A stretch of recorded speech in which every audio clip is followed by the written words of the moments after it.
Hello students, आज जो topic हम डिस्कस करने जा रहे हैं वह है anatomy and physiology of human ear. Ear जो कि एक सेंसरी ऑर्गन है, रेस्पॉन्सिबल होता है for the sense of hearing as well as for maintaining our body balance in adverse situation.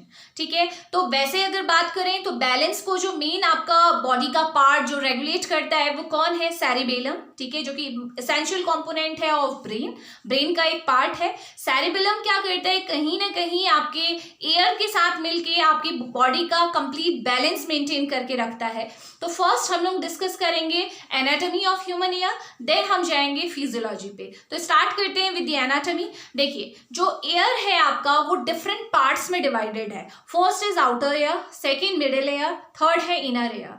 तीनों के फंक्शन हमको अलग अलग हैं। तीनों में जो वेव्स प्रेजेंट होती हैं उनका नेचर डिफरेंट होता है। तो हम लोग वन बाय वन सारे पार्ट्स को डिस्कस करेंगे। तो स्टार्ट करते हैं with the anatomy of outer air. ठीक है, तो देखिए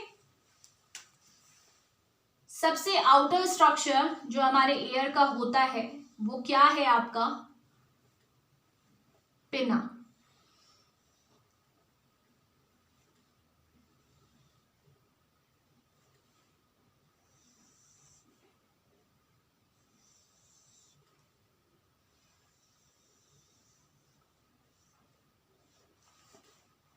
तो ये क्या है? आपका सबसे आउटर स्ट्रक्चर है pinna, which is also called as auricle. इसको ऑरिकल भी बोलते हैं।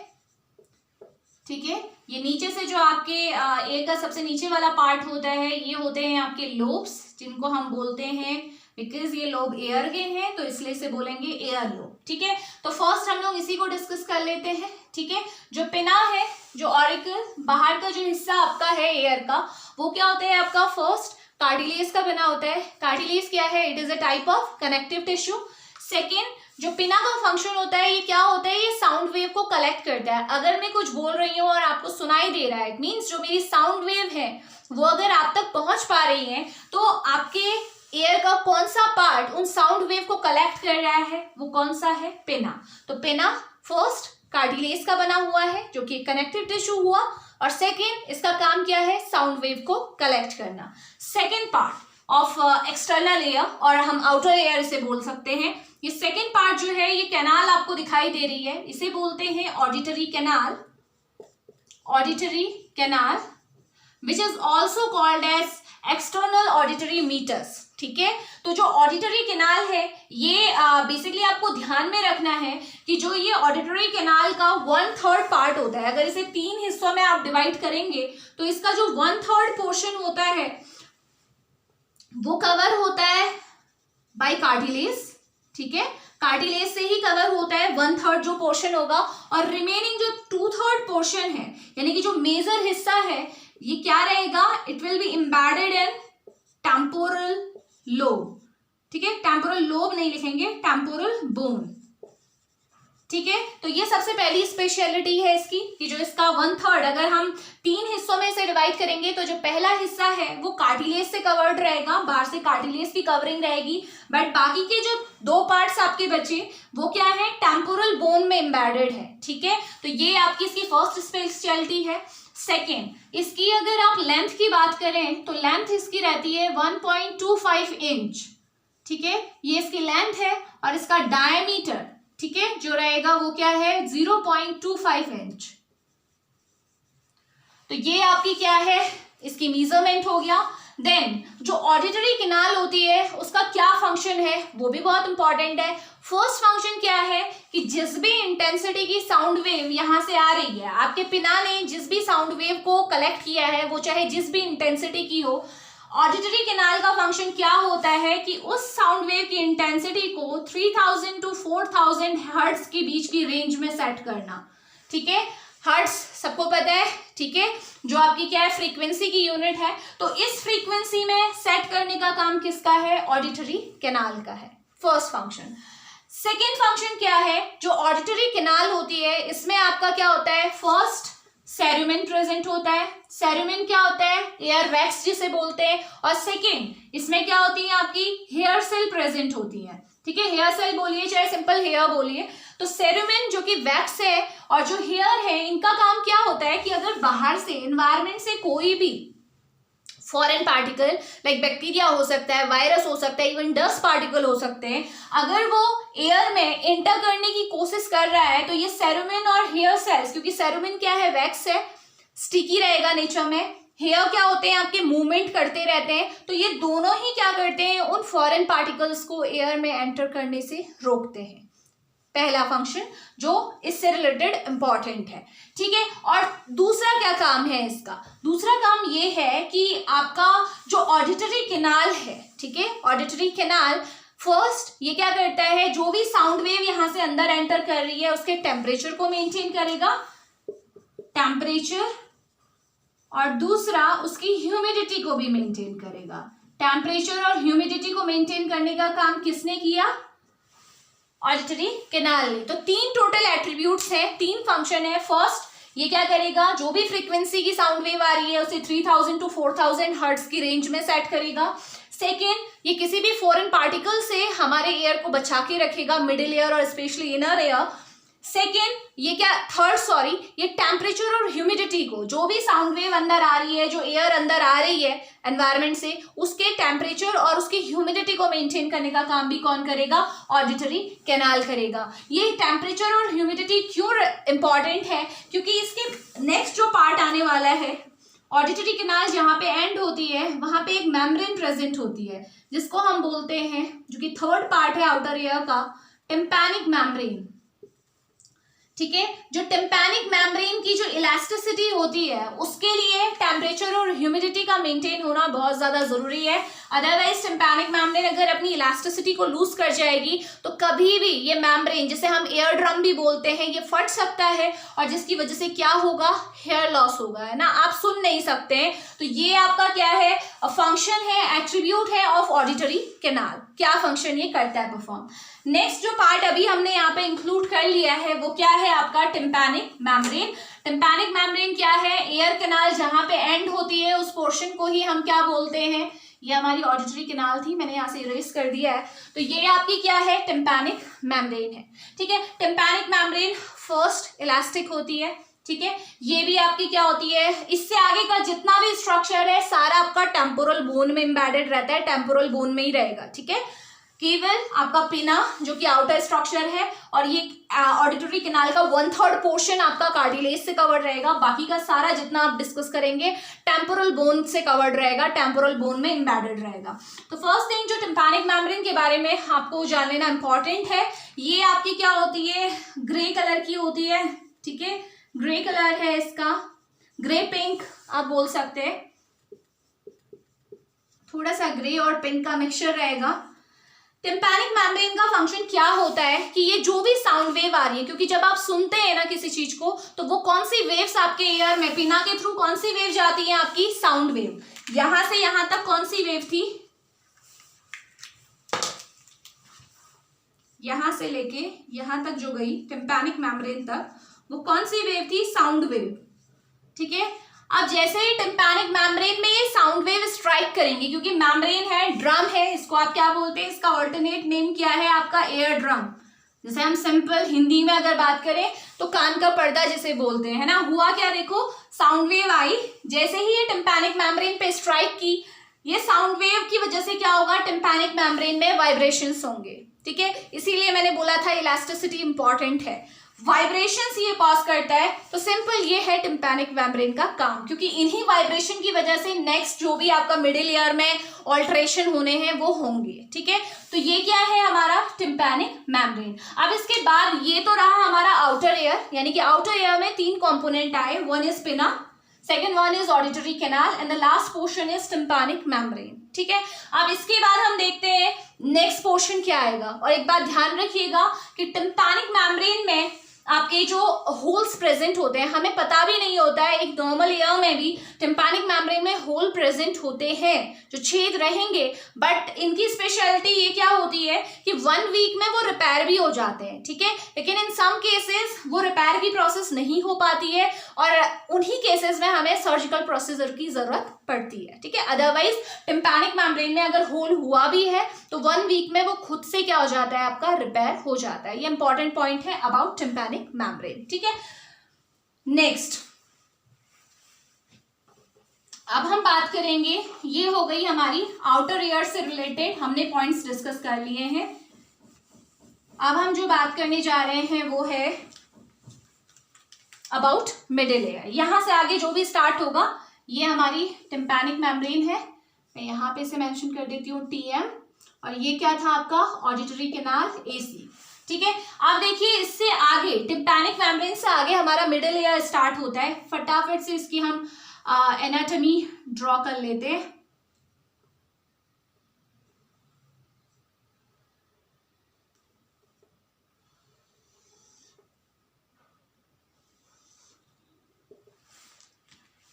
ठीक है, यहाँ पे मिडिल एयर में आपकी क्या होती है, 3 बोन्स प्रेजेंट होती हैं। मेनली मिडिल एयर में आपके ऑसिकल्स प्रेजेंट होते हैं। ठीक है, तो देखते हैं कौन कौन से होते हैं। बोन्स को ही ऑसिकल बोलते हैं।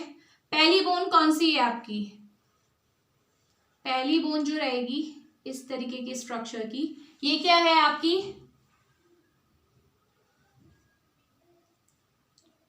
ये है आपकी फर्स्ट बोन, जिसे हम बोलते हैं मैलियस। ठीक है, मैलियस से दूसरी बोन कनेक्ट रहेगी इस तरीके से, ये आपकी है इनकस, और लास्ट बोन जो होती है ये है आपकी, ये कौन सी बोन है आपकी, स्टेपिस या स्टेप्स। तो ये 3 बोन्स आपकी प्रेजेंट है कहाँ, मिडिल एयर में। इन तीनों को कंबाइंडली हम क्या बोलेंगे, ऑब्वियसली एयर बोन बोलोगे क्योंकि एयर में प्रेजेंट बोन है। एंड हम क्या बोल सकते हैं इसे, एयर ऑसिकल। ऑसिकल बोन के लिए ही वर्ड यूज हो रहा है, एयर ऑसिकल्स। तो 3 एयर ऑसिकल्स प्रेजेंट है, मैलियस, इनकस, स्टेप्स। होगा क्या, मैंने अभी आपको अभी थोड़ी देर पहले बोला था कि यहां से यहां तक कौन सी वेव ट्रेवल कर रही है आपकी, साउंड वेव। ठीक है, जैसे ही टिम्पैनिक मेम्ब्रेन से ये टकराएगी, वाइब्रेशंस होंगे। यहाँ पे जो अंदर मिडिल एयर में जो होगी आपकी, वो कौन सी वेव होगी, अब क्योंकि मिडिल एयर में क्या है, बोन्स है, बोन्स में मूवमेंट होगा तो वहां पे मैकेनिकल एनर्जी क्रिएट होगी। तो इसीलिए यहाँ पे जो वेव होंगी आपकी, वो कैसी वेव होंगी, मैकेनिकल वेव। ठीक है, जो मिडिल एयर में आपको वेव दिखेंगी वो कौन सी वेव होंगी, मैकेनिकल वेव, क्योंकि अब ये मैकेनिकल यहाँ पे काम होना स्टार्ट हो गया है, बोन्स में ऑसिलेशन हो रहा है जिसकी वजह से एनर्जी कन्वर्ट हुई है। ठीक है, आप बोल सकते हो मीडियम कन्वर्ट हुआ है, अभी वो हम बाद में फिजियोलॉजी में देखेंगे। तो ये 3 बोन्स प्रेजेंट होती है। सबसे स्मॉलेस्ट बोन क्या है ह्यूमन बॉडी की, स्टेप्स, जो कि कहाँ पे है, आपके एयर में प्रेजेंट है। अब यहाँ पे देखिए कि ये तीनों बोन्स क्या करती है, इनका मेन फंक्शन क्या होता है। इन तीनों बोन्स में जब टिम्पैनिक मेम्ब्रेन में वाइब्रेशन हुए, उस वाइब्रेशन की वजह से, क्योंकि टिम्पैनिक मेम्ब्रेन किससे अटैच्ड है, मैलियस से अटैच्ड है, फर्स्ट जो बोन है वो टिम्पैनिक मेम्ब्रेन से अटैच्ड है। तो जब इसमें वाइब्रेशन होंगे तो ऑब्वियसली मैलियस उसके साथ अटैच्ड है, उसमें भी वाइब्रेशन ट्रांसफर हुआ होगा। मैलियस इनकस से अटैच्ड है तो इनकस में भी वाइब्रेशन हुआ, इनकस स्टेप्स से अटैच्ड है तो स्टेप्स में भी वाइब्रेशन हुआ। तो इनमें जो ये वाइब्रेशन हुआ और जो ऑसिलेशन हुआ, क्योंकि बोन्स में कभी भी वाइब्रेशन होगा तो बोन्स क्या दिखाएंगी, मूवमेंट दिखाएंगी। और उस मूवमेंट की वजह से क्या होगा कि जो भी आपकी जिस भी इंटेंसिटी की साउंड वेव आ रही है, यहाँ पे बोन्स की वजह से उनकी इंटेंसिटी जिस भी डेसिबल की वो होगा, 25 डेसिबल क्या हो जाएगी, इंटेंसिटी बढ़ जाएगी। ठीक है, क्या हुआ, किसकी वजह से हुआ, मसल्स के, सॉरी बोन्स के ऑसिलेशन की वजह से।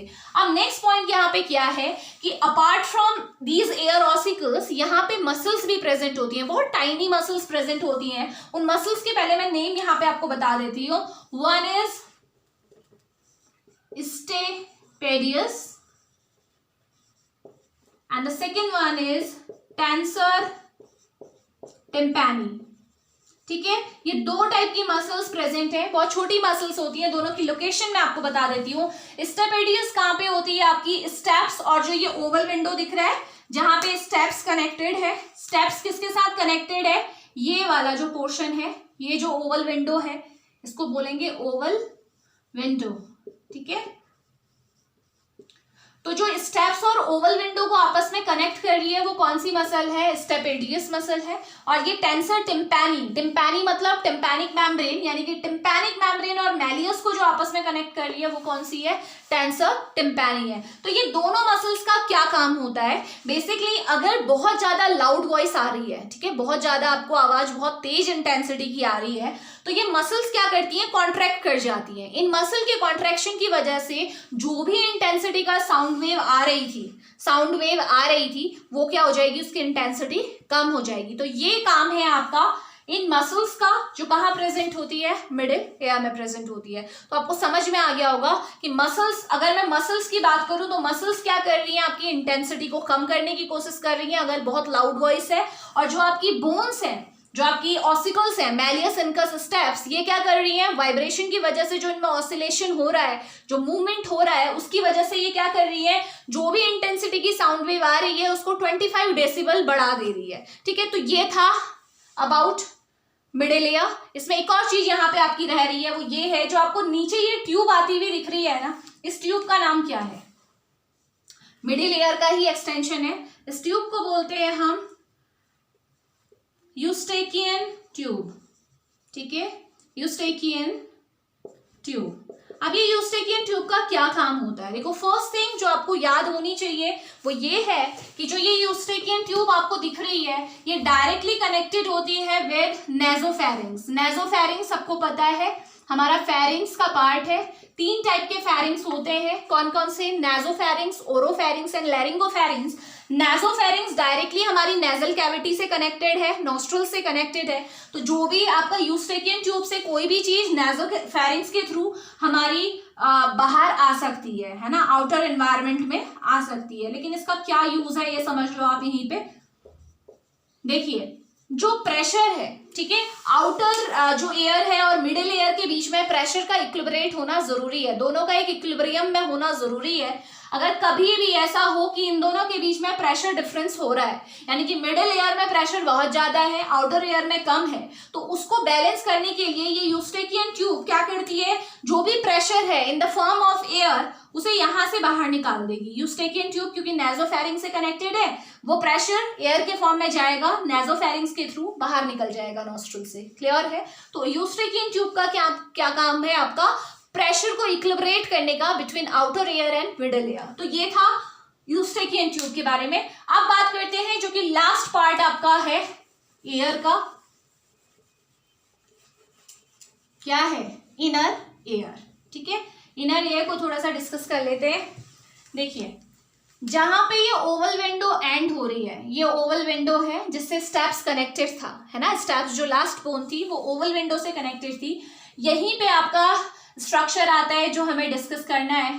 देखते हैं किस तरीके से आपका बनेगा।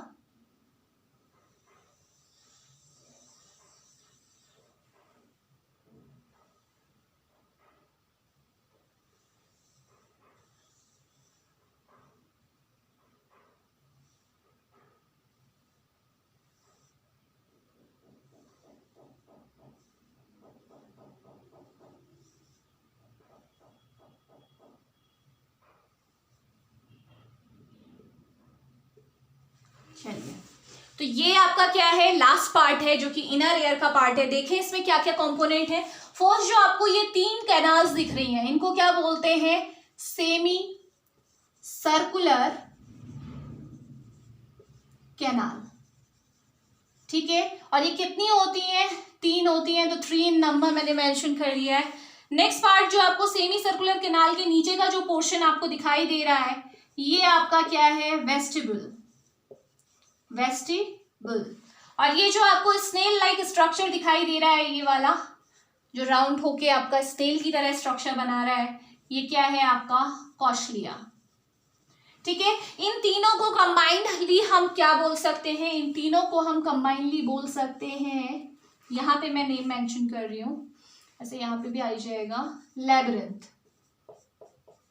ठीक है, लैबिरिंथ कुछ नहीं है, ये आपका क्या है, इनर एयर के सारे कंपोनेंट्स को अगर मिला दो तो वही आपका क्या है, लैबिरिंथ है। सेम जैसे मिडिल एयर के बाहर कौन कवरिंग दे रहा था, टेम्पोरल बोन दे रहा था, मिडिल एयर टेम्पोरल बोन में एम्बेडेड था, वैसे ही इनर एयर भी टेम्पोरल बोन में ही एम्बेडेड रहेगा। इसके 3 कंपोनेंट है, सर्कुलर, सेमी सर्कुलर कैनाल जो कि 3 है। देन वेस्टिबल आता है, वेस्टिबल के नीचे का एक्सटेंशन जो कि स्नेल की तरह है वो क्या है आपका कॉशलिया है। ठीक है, अब इसमें से जो बात ध्यान में रखने वाली है वो क्या है कि जो सेमी सर्कुलर कैनाल और जो वेस्टिबल है, ठीक है, ये दोनों ही क्या होते हैं हमारे बैलेंस के लिए इंपॉर्टेंट है। ठीक है, जो हम एडवर्स सिचुएशन में अगर हमारी बॉडी अपना बैलेंस मेंटेन कर पा रही है तो वो किसकी वजह से है, सेमी सर्कुलर कैनाल और वेस्टिबल की वजह से है।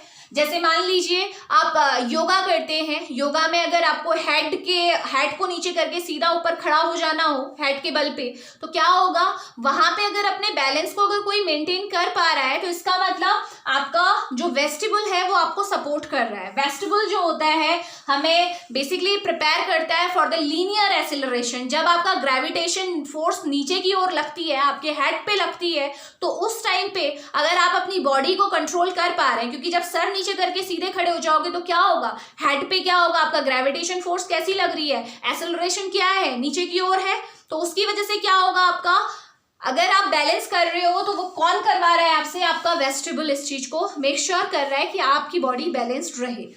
सेमी सर्कुलर कैनाल आपकी एंगुलर मूवमेंट में या एंगुलर एक्सेलरेशन में आपको हेल्प करती है। लाइक अगर आप किसी हिली एरिया में ट्रैवल कर रहे हो, ठीक है, ट्रैवल कर रहे हो तो मोशन सिकनेस होती है। ठीक है, बहुत से लोग जो हिली एरिया में ज्यादा ट्रैवल नहीं किए होते हैं उनको जब वो वहां से गुजरते हैं, जब बहुत सारे मोड़ आते हैं, टर्न आते हैं, तो क्या होता है आपका मोशन सिकनेस होती है, वॉमिटिंग होने लगती है या सर घूमने लगता है। तो वो क्या हो रहा है, वो किस वजह से हो रहा है आपका, वो आपका जब सर घूम पे रहा है तो तब भी अगर आप अपने बैलेंस को मेंटेन कर पा रहे हैं, आपका जो आप बोल सकते हो एयर का वो पार्ट जो कि आपको तब भी बैलेंस बनवा रहा है आपका, ठीक है, वो क्या है आपका सेमी सर्कुलर कैनाल। यानी कि हेड अगर आपका साइडवेज रोटेट भी कर रहा है लेकिन फिर भी आप सीधे हो ना, ऐसा तो नहीं है गाड़ी से उतरने के बाद आप अपने सर को हिलाते रहते हैं, ऐसा नहीं होता ना, तो वो आपका क्या है सेमी सर्कुलर कैनाल। एक्चुअल में इसके लिए एक्सपेरिमेंट हुआ था, आपका पिजन इसमें यूज किया था एनिमल के तौर पे। तो उसमें क्या किया था, साइंटिस्ट ने जो पिजन लिया था उसकी सेमी सर्कुलर कैनाल को कट कर दिया था और उसके बाद उसको ऑब्जर्व किया तो उसने देखा कि पिजन के हेड मूवमेंट पे कोई कंट्रोल नहीं है, उसका सर इधर उधर हिलता जा रहा है। तो वो वहीं से पता चला कि सेमी सर्कुलर कैनाल रिस्पॉन्सिबल है फॉर द एंगुलर एक्सेलरेशन, है ना। आपका जो एंगुलर एक्सेलरेशन के लिए यानी कि एंगुलर मूवमेंट के लिए अगर आपका हेड इधर उधर हुआ भी है बहुत देर के लिए, क्योंकि आप जब सफर कर रहे हैं पहाड़ में जितने टर्न आएंगे ऑब्वियसली हेड मूव किया है, लेकिन उसके बाद भी अगर आपका मोशन ठीक है, आपका बैलेंस ठीक है, तो वो किसकी वजह से है, सेमी सर्कुलर कैनाल की वजह से। तो semi circular canal and vestibule are responsible for what, balance. ठीक है, अब नेक्स्ट है हमारा कॉशलिया। कॉशलिया रिस्पॉन्सिबल होता है for the sense of hearing. अगर हमें कुछ चीज सुनाई दे रही है तो that is all because of cochlea. ठीक है, अब कॉशलिया को समझने के लिए इसका एक छोटा सा सेक्शन हम कट करके देखते हैं और देखते हैं कि इसके अंदर क्या क्या चीजें प्रेजेंट है। तो कॉशलिया हम डिटेल में करेंगे, इंपॉर्टेंट है। चलिए, एक छोटा सा पोर्शन मैंने कॉशलिया का लिया, मान लीजिए ये वो पोर्शन है, इसे कट करके हम ओपन करके अंडर माइक्रोस्कोप देख रहे हैं, देखते हैं कैसा दिखता है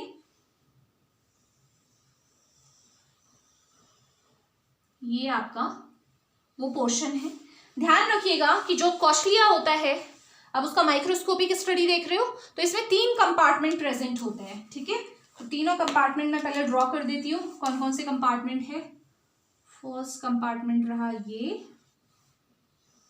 सेकेंड कंपार्टमेंट है ये, थर्ड है ये वाला बीच का जो सेंटर कंपार्टमेंट आपको दिख रहा है।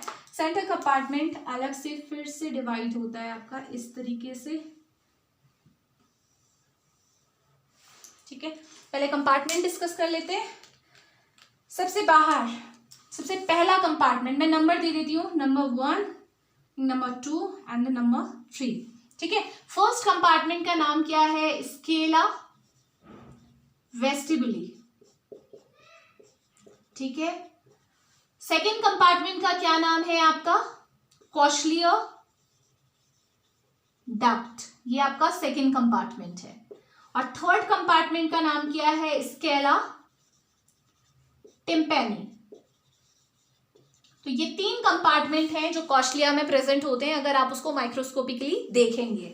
तो स्केला वेस्टिबुली जो होता है इसके अंदर भी फ्लूइड प्रेजेंट होता है, कॉशलिया डक्ट के अंदर भी फ्लूइड प्रेजेंट होता है, स्केला टिम्पैनी के अंदर भी फ्लूइड प्रेजेंट होता है। तो कौन सा वो फ्लूइड होता है ध्यान रखिएगा, जो स्केला वेस्टिबुली है इसमें जो फ्लूइड रहेगा उसका नाम है आपका पेरिलिम्फ। ठीक है, पेरिलिम्फ प्रेजेंट होता है। स्केला टिम्पैनी में भी पेरिलिम्फ होता है, मैं यहाँ पे केवल पी लिख रही हूँ, पी रिप्रेजेंट कर रहा है पेरिलिम्फ को। और जो ये कॉशलिया डक्ट आपको दिखाई दे रही है इसमें जो आपका प्रेजेंट होता है वो क्या है आपका एंडोलिम्फ। ठीक है, जो फ्लूइड है देखो अलग है, बाहर के जो कंपार्टमेंट है स्केला वेस्टिबुली और स्केला टिम्पैनी नंबर 1 एंड नंबर 3, इनके अंदर क्या है पेरिलिम्फ प्रेजेंट है। और ध्यान रखिएगा कि पेरिलिम्फ डायरेक्टली हमारे सीएसएफ से सेरेब्रोस्पाइनल फ्लूइड से कनेक्टेड होता है। ये वही फ्लूइड है जो ब्रेन और स्पाइनल कॉर्ड को कवर करता है। ठीक है, तो ये क्या करेगा आपका प्रेशर न्यूट्रलाइजेशन में आपकी हेल्प करने वाला है। जब भी इसके अंदर प्रेशर ज्यादा होगा, ये फ्लूइड ज्यादा होगा, तो ये सीधे कहाँ चला जाएगा सीएसएफ में मिक्स हो जाएगा, तो प्रेशर न्यूट्रलाइज हो जाएगा। देन हम बात करते हैं एंडोलिम्फ की। एंडोलिम्फ कहाँ होता है आपका कॉशलिया डक्ट में प्रेजेंट होता है। और भी लोकेशन होती है जहां पे एंडोलिम्फ प्रेजेंट होता है, वो क्या है semi circular canal and vestibule. इनके अंदर भी जो लिक्विड प्रेजेंट होता है, जो फ्लूइड प्रेजेंट होता है, वो कौन सा है एंडोलिम्फ, याद रखेंगे। इसके बाद देखिए जो कॉशलिया डक्ट है, कॉशलिया डक्ट में इस तरीके से आपकी नीचे क्या होती है, जो आधा पार्ट इसका मैंने सेपरेट किया था, यहाँ पे क्या होती है आपकी इस तरीके से बेसिलर मेम्ब्रेन प्रेजेंट होती है। ठीक है, ये आपकी है बेसिलर मेम्ब्रेन, ये मैं सेल्स बना रही हूँ, आप अपने हिसाब से इसे ड्रॉ कर लेंगे सेल्स को। ठीक है, तो देखिए ये कौन सी मेम्ब्रेन है आपकी, ये है आपकी बेसिलर मेम्ब्रेन। ये मेम्ब्रेन क्यों इंपॉर्टेंट है, ये भी एक कुछ ना कुछ तो इसके पीछे भी रीजन होगा। जो आपका मेन सेंस ऑफ हियरिंग के लिए रिस्पॉन्सिबल एरिया है ना, वो कहाँ पे प्रेजेंट होता है बेसिलर मेम्ब्रेन में। तो यही वो एरिया है यहां से लेके यहां तक का, जिसे हम क्या बोलते हैं ऑर्गन ऑफ कॉटी। ऑर्गन ऑफ कॉटी वो एरिया है जो कि आपकी हियरिंग के लिए रिस्पॉन्सिबल होता है। एक्चुअल में यहाँ पे क्या होती है, ये सेल्स आपको दिख रही हैं बीच में, जो ऑर्गन ऑफ कॉटी होता है, जो एरिया है वहां पे कहाँ पे है, वो बेसिलर मेम्ब्रेन में है। और यहाँ पे क्या होती है आपकी बहुत सारी हेयर सेल प्रेजेंट होती है, हेयर सेल जो कि कनेक्टेड होती हैं विद नर्व फाइबर। अगर मैं यहाँ से इनके एक्सटेंशन निकालना चाहूँ तो मैं आसानी से निकाल सकती हूँ, ये इसका एक्सटेंशन है, ये इसका एक्सटेंशन है। फाइनली ये कहीं पे कंबाइन होंगे, जिस पोर्शन को हम क्या बोलेंगे गैंग्लिया। गैंग्लिया पता है ना कौन सा एरिया होता है गैंग्लिया, जहाँ पे बहुत सारे न्यूरॉन्स की सेल बॉडी आपस में कनेक्टेड रहती है। तो ये सारे जो हेयर सेल हैं इनके अंदर से नर्व फाइबर निकल रहे हैं, एक जगह पे इकट्ठा होंगे, वो पोर्शन है गैंग्लिया। और यहाँ से सीधे आपका मैसेज कहाँ जाने वाला है ब्रेन पे। ठीक है, तो होगा क्या, जो ऑर्गन ऑफ कॉटी है ये लगभग आपकी 30,000 तक सेल्स कंटेन करता है, हेयर सेल्स। और जैसे ही ये सेल्स एक्टिवेट होंगी, एक्टिवेट किस वजह से होंगी, जब पिना से कोई भी आपकी साउंड वेव आएगी, टिम्पैनिक मेम्ब्रेन से टकराएगी, साउंड वेव कन्वर्ट होगी इनटू कौन सी वेव में कन्वर्ट होगी, साउंड वेव जैसे ही इससे टकराएगी वाइब्रेशन देगी। वाइब्रेशन देने के बाद जैसे ही ये ऑसिकल्स में मूवमेंट होना स्टार्ट होगा तो साउंड वेव कन्वर्ट हो जाएगी किसमें, मैकेनिकल वेव में। देन मैकेनिकल वेव जब ओवल विंडो पे पड़ेगी तो ओवल विंडो पे भी वाइब्रेशन होगा। ओवल विंडो में वाइब्रेशन होने की वजह से जो सेमी सर्कुलर कैनाल है उसमें जो फ्लूइड है उसमें भी आपका ऑसिलेशन होगा, वो फ्लूइड हिलेगा ना। और सेम कॉशलिया में जो ये फ्लूइड है ये भी मूव करेंगे।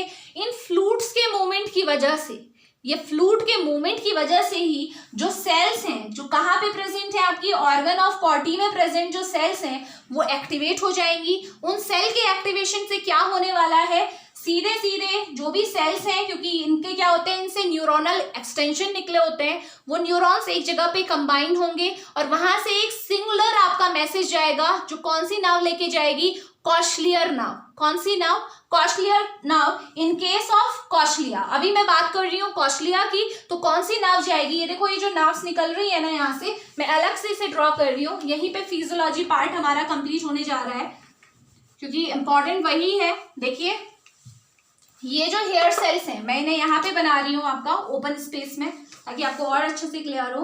लाइक ये आपकी मान लीजिए हेयर सेल हैं जो कि कहाँ पे प्रेजेंट है, ऑर्गन ऑफ कॉटी में। मैं बोल रही हूँ बार बार कि आपकी 30,000 से ज्यादा हेयर सेल प्रेजेंट होती है कहाँ पे, ऑर्गन ऑफ कॉटी में। जैसे ही आपका जो फ्लूइड है, एंडोलिम्फ है, पैरालिम्फ है, इसमें मूवमेंट होगा, उस मूवमेंट की वजह से ये सेल एक्टिवेट होने वाली है। ये सेल जैसे ही एक्टिवेट होंगी, इनके अंदर से जो न्यूरोनल एक्सटेंशन इस तरीके से निकले हुए हैं, देखो ये सब के एक्सटेंशन निकले हुए हैं, एक जगह पे ये कंबाइंड हो जाएंगे। लाइक अगर ये वो जगह है जहाँ पे ये सारे एक्सटेंशन कंबाइन हो गए, इस पोर्शन को हम क्या बोलेंगे, जो ये एरिया है जहाँ पे सारे एक साथ मीट कर रहे हैं, यहाँ मैंने आगे कर दिया ऐसे, ये कौन सा पोर्शन है, गैंग्लिया। और फिर यहाँ से एक सिंगल, सब एक साथ मिल गए ना, अब एक सिंगल नर्व आगे की ओर बढ़ेगी क्योंकि वो सब न्यूरॉन्स कंबाइन हो चुके हैं, सारे नर्व फाइबर कंबाइन हो चुके हैं। तो यहाँ से जो आगे की ओर बढ़ेगा वो कौन सी नर्व होगी, it will be cochlear nerve. Clear है कॉक्लियर नर्व कैसे हुई? ठीक है, अब ये तो बात थी कॉक्लिया की, यानी कि सेंस ऑफ हियरिंग के लिए जो रिस्पॉन्सिबल पार्ट कॉक्लिया है वो कैसे ब्रेन को मैसेज भेजता है वो हमें समझ में आ गया। अब होगा क्या, ये नाउ ब्रेन में जाएगी, वहां पे ब्रेन इंटरप्रिटेट करेगा, वापस मैसेज यहीं आएगा और हमें सुनाई देगा, जो भी हमने सुनना था वो हमें सुनाई देगा। इतना प्रोसेस हुआ। अब मैं बात करती हूँ सेमी सर्कुलर कैनाल और वेस्टिबुल की। सेम उसी तरीके से जैसे यहाँ पे कॉक्लिया में प्रेजेंट सेल्स एक्टिवेट हुई है, सेमी सर्कुलर कैनाल और वेस्टिबुल में प्रेजेंट सेल्स भी एक्टिवेट होंगी। ठीक है, क्योंकि वहां पे भी मैंने बताया था एंडोलिम्फ है। एंडोलिम्फ में जैसे ही ओवल विंडो से आपका ये यहाँ पे वाइब्रेशंस हो रहे थे, यहाँ पे मैकेनिकल वेव्स थी, जैसे ही टकराएंगी तो उससे क्या होगा, जो यहाँ पे फ्लूइड प्रेजेंट है, जैसे यहाँ पे फ्लूइड प्रेजेंट था वो हिला, उसकी वजह से सेल्स एक्टिवेट हुई, वैसे ही यहाँ पे भी क्या है आपका एंडोलिम्फ प्रेजेंट है, उसमें भी मूवमेंट होगा। उस मूवमेंट की वजह से ये सेल्स भी जो सेमी सर्कुलर कैनाल में और वेस्टिबुल में जो सेल्स प्रेजेंट है वो भी एक्टिवेट होने वाली है। और उन सेल्स के एक्टिवेट होने की वजह से भी क्या होगा, इसी तरीके से नर्व फाइबर एक्सटेंड होंगे, एक जगह पे कंबाइंड होंगे और वहां से भी एक सिंगल नर्व बाहर निकलेगी। But in that case semi circular canal और वेस्टिबुल से जो नर्व निकलती है उसे हम कौन सी नर्व बोलते हैं, मैं यहाँ पे उसे मेंशन कर रही हूँ। जो वहां से नर्व निकलेगी वो कौन सी होगी, आपकी वेस्टिबुलर नर्व। तो दोनों से जो नर्व निकल रही है हमने इंडिविजुअली देख लिया। ठीक है, जो आपकी यहाँ से सेमी सर्कुलर कैनाल और वेस्टिबुल से जो नर्व निकलेगी वो कौन सी नर्व है, आपकी वेस्टिबुलर नर्व है। जो यहाँ से जो आपका कॉशलिया है वहां से नर्व निकलेगी उसे क्या बोलते हैं हम, कॉशलिया नर्व। और समवेयर डाउन द लाइन ये दोनों क्या होंगी, आपस में कंबाइन हो जाएंगी और एक सिंगल आपकी नर्व आगे बढ़ेगी। और जो सिंगल नर्व होगी उसको हम क्या बोलेंगे, वेस्टिबुलो कॉक्लियर और कॉशलियर नर्व। ये रही आपकी फाइनल नर्व जो कि ब्रेन को मैसेज लेके जाएगी।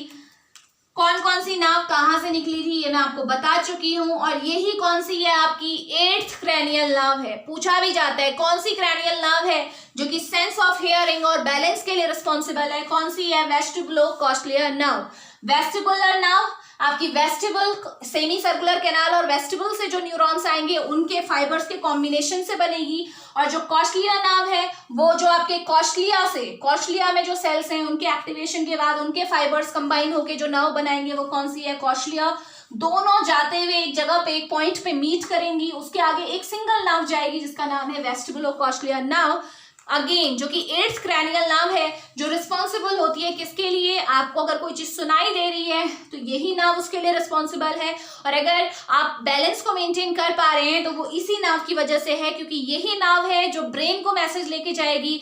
ब्रेन सारी बात को, जो भी चीज हो रहा है उसे इंटरप्रिटेट करेगा, वापस मैसेज आएगा to that particular area, ear का जो भी पार्ट होगा, कॉशलिया और वेस्टिबुल दोनों में आपका मैसेज आएगा।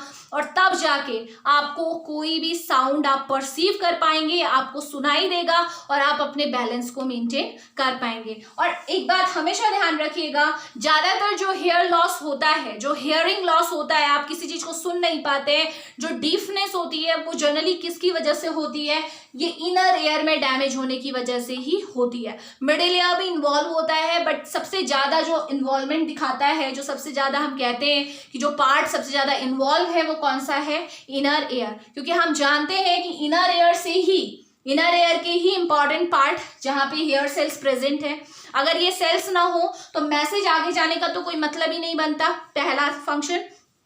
तो पहला जो डैमेज या डीफनेस का रीजन है वो क्या है? इनर जो एयर है उसका डैमेज, चाहे वो सेमी सर्कुलर कैनाल का डैमेज हुआ हो, चाहे वेस्टिबल का डैमेज हो, चाहे कॉक्लिया का डैमेज हो, कहीं ना कहीं जो आपका आप बोल सकते हो डीफनेस या फिर आपका इम्बैलेंस के लिए जो रिस्पॉन्सिबल है वो यही पार्ट है। तो अगर मैं केवल डीफनेस की बात करती हूँ तो जो पार्ट आपका हो सकता है इन्वॉल्व वो है कॉक्लिया, यानी कि कॉक्लिया में अगर कहीं पे भी कोई डैमेज हो रहा है तो सीधे सीधे क्या हो सकती है? डिफनेस हो सकती है। और सेकंड रीजन क्या हो सकता है कि कॉक्लिया तो इंटैक्ट है, लेकिन जो ये नर्व है, ये कहीं ये दोनों नर्व या फिर ये इंडिविजुअल नर्व डैमेज हो चुकी है। वेस्टिबुलो कॉक्लियर नर्व अगर डैमेज हो गई तो आप जानते हो कि ब्रेन का जब तक ऑर्गन्स के साथ कनेक्शन नहीं इस्टेब्लिश होता है तब तक आपका कोई भी ऑर्गन वर्क नहीं कर पाता है। इसमें कोई फर्क नहीं पड़ता कि यहां से आपकी कॉक्लियर गई है, वहां से आपकी वेस्टिबुल नर्व गई है, कंबाइनली बनना वेस्टिबुलो कॉक्लियर नर्व है। हो सकता है इंडिविजुअल डैमेज होगा तब भी दिक्कत आने वाली है, और अगर सिंपल वेस्टिबुलो कॉक्लियर नर्व अगर डैमेज किसी की हो गई है तो ना तो बैलेंस मेंटेन होगा, ना ही आपका जो इंसान है वो कुछ चीज सुन पाएगा, साउंड को परसीव कर पाएगा। तो ये था all about the anatomy and physiology of human air. तो ठीक है, आप इसे रिवाइज कीजिए। इससे रिलेटेड अगर कोई भी क्वेरी हो तो मुझे कमेंट बॉक्स में आप लिख सकते हैं, मैं जरूर ट्राई करूंगी कि आपका आंसर दूं। Thank you.